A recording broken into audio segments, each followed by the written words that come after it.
How is everyone? Good, good, good. On to the fun stuff. Tips and tricks. Attaching documents. So in previous releases prior to GP 2013 R2, when you would want to attach a document, you would use the OLE note. Now there is new functionality in GP that allows you to attach documents, so it's helpful if, for example, if you had a vendor, they give you a 1099, you can take a PDF of it, attach it to the vendor file. So it's a nice little slick way to attach documents for customers, vendors, GL accounts, company setup options, anything really in the system that you guys are looking to attach documents on. It's accessible for all users, so if one user is accessing it, another user will be able to see it as well. And it's easy to go in, delete, update new ones, attach PDF text files, so Word documents, things of that nature. So really nice feature for attaching documents in GP. So a common issue is when users are posting, they get a bunch of annoying reports that come out afterwards. So, yes. So just as a friendly reminder that you can disable those, I would definitely recommend using your administrator help out because it is a global functionality. So once you uncheck the reporting option to disable the posting, it's going to be taken into consideration for all users. So you'll just want to be careful about making those types of changes. What you can also do is you can select your default report destination from your user preferences. So let's say you always want your posting journal reports to print to the screen, print them to the screen instead of sending them off to the printer. Or you can go ahead and you can disable the ones that you guys are not using. Because there are about 5,000 that typically print. Common areas in support over the past couple of months have been some batches stuck in posting. So we definitely recommend that before you go through and you post any transactions, you just take a quick second and print your edit list. It'll help you see if you have a closed period, if you're missing a GL account, if a vendor's on hold, a customer's on hold, if there's something that's going to cause an issue. It takes a couple seconds to print an edit list opposed to you have a batch stuck in posting, and that can lead into some bigger problems. Check GL for unposted batches. So oftentimes when folks are running their financial statements, they are missing batches that aren't showing up. So what we encourage is that you would set up your default posting to post to and through your general ledger so that you don't have a bunch of batches sitting out there in financials waiting to post, and then you go run your financial reports and boom, you're missing a bunch of GL transactions. Verifying your GL account posting types. So Diane, I'm sure this is on her hit list for the year-end closing, but it's very common. So take a couple of minutes to go into SmartList, dump yourself out a GL report, and go through and make sure all that your posting types are correct. It'll really help out through the course of the year if you do it maybe quarterly when you set up new accounts. Just go into SmartList, let it run its report, make sure all your GL accounts posting types are correct, because when you do your year-end closing, if those accounts are reversed, you'll have to go back in and correct it. Properly closing out of GP. So maybe people like to hold their seats in GP and they don't want to log out at night. So remember to close your windows out of the system, log off every day. It will help in the long run. A lot of users typically stay logged in for long periods of time, and then their dates are wrong, or they have a difficult time coming in the next day because they're in a terminal session, so they can't find their previous login. So just remember to properly close out of all the windows and log off GP every day. So this is something that's been very helpful. So you have a table finder option. This can be really helpful if you know in GP where you want to go, what window that you want to navigate into, but you're not sure what table is supposed to be referenced there.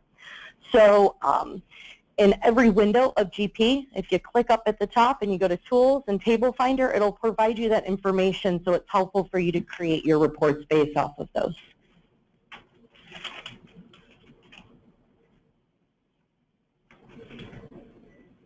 This is a fun one. So a top suggestion was to Microsoft was to move the debit columns to display before the credits, because debits, credits. In GP 2015 and higher releases, Smart List, Excel reports, as well as any tables, or perhaps we've created SQL views for you, or any of the standard SQL views will now display with the debit before the credit. Makes sense.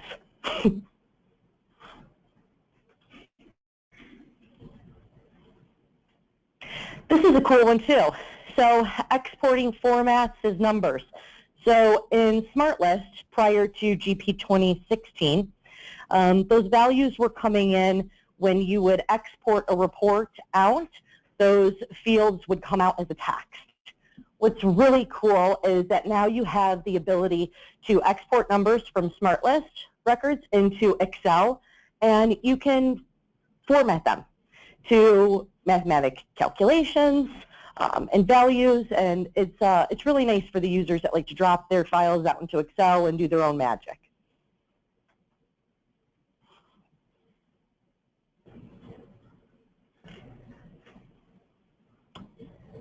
Be aware of maintaining an active account options in the year-end closing.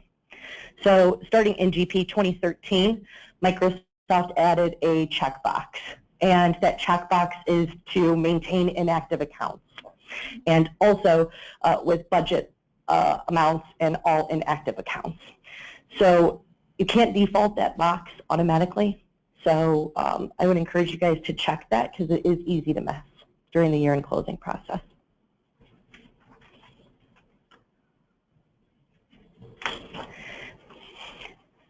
Make our lives a little easier with reconciling. So when you're reconciling to the GL, whether it is AR, AP, bank rec, inventory, and the subledgers don't match your general ledger, it's a great tool to use to reconcile your subsidiary ledgers to your general ledgers. And then it'll give you a nice Excel report, what's matched, what's potentially unmatched, to help you assist with those differences.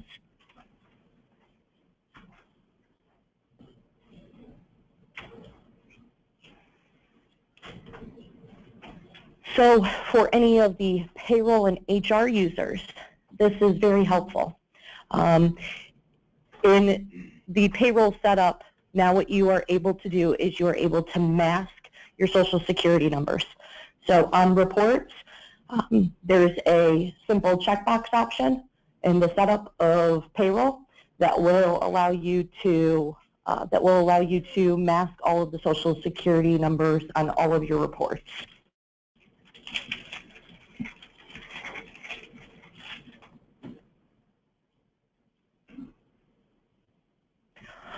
The all-in-one document viewer is really nice for navigation purposes. I really like this feature. So in purchasing was 2015, inventory and sales is available in 2016. So it enables the users to view the related documents, whether it's customers, vendors, items. You'll be able to see the history. I believe it's 5, and then you page on through them. So it makes your navigation much easier to look at those in one central window. I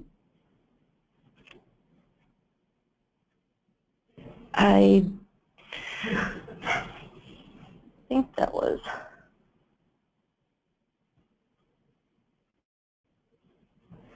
Can you there we go. Excluding inactive customers and vendors from lookup. So as you're going through and you're cleaning up and you inactivate vendors and you inactivate GL accounts or customers, vendors, GL accounts, inventory items. What you can do is you can hide them from the default lookup window. There's an option, so you're not looking at inactive items, inactive sales, inactive vendors, and GL accounts.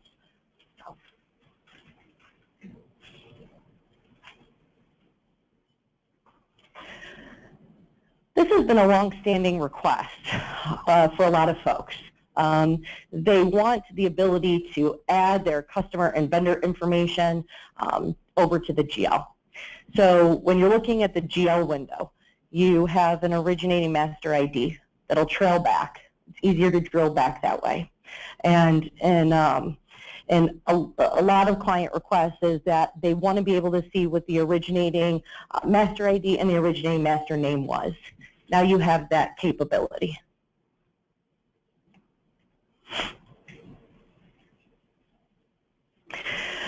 Professional Service Tools Library. It's one of my favorites. It's a collection of tools. It is available in all releases.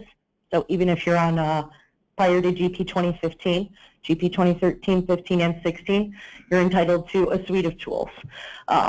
What is really nice is it gives you the capability to modify employees, vendors, customer IDs, GL account, merging customers, vendors, GL accounts. It also has some cool features in there on merging customers, vendors, modifying them, changing the naming convention, and also a big favorite in there is unapplying historical cash receipts. So when you receive a cash receipt, you post it, it goes over to the GL, goes over to your AR, you receive it in, you apply it out. When you post it, it goes over to history, and you can't go back and unapply it if you need to. So this gives you the ability to go back, unapply a cash receipt. That's huge functionality in PSTL.